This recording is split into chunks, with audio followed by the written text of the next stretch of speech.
Welcome to back my YouTube channel. السلام علیکم ناظرین۔ بیوی کی دوبر یعنی پچھلی شرمگاہ میں صحبت کرنے سے نکاح تو نہیں ٹوٹتا، البتہ بیوی کی پچھلی شرمگاہ میں صحبت کرنا سخت حرام اور ناجائز ہے۔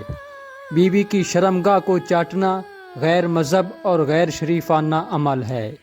میاں بیوی کے ایک دوسرے کی شرمگاہ کو دیکھنا بھی غیر مناسب اور نقصان دہ ہے، اور نسیان کی بیماری کا باعث سبب بھی بنتا ہے۔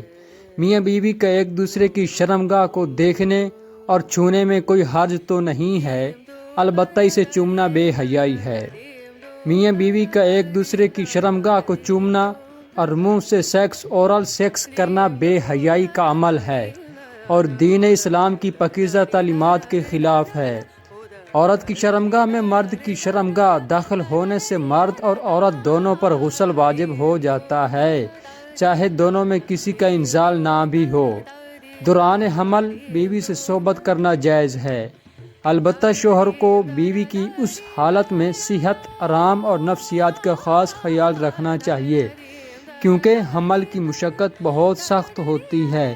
تو یہ تھی ہماری آج کی چھوٹی سی انفارمیشن۔ اگر آپ کو ہماری ویڈیو اچھی لگے تو لائک اور چینل کو سبسکرائب کر دیں۔ شکریہ۔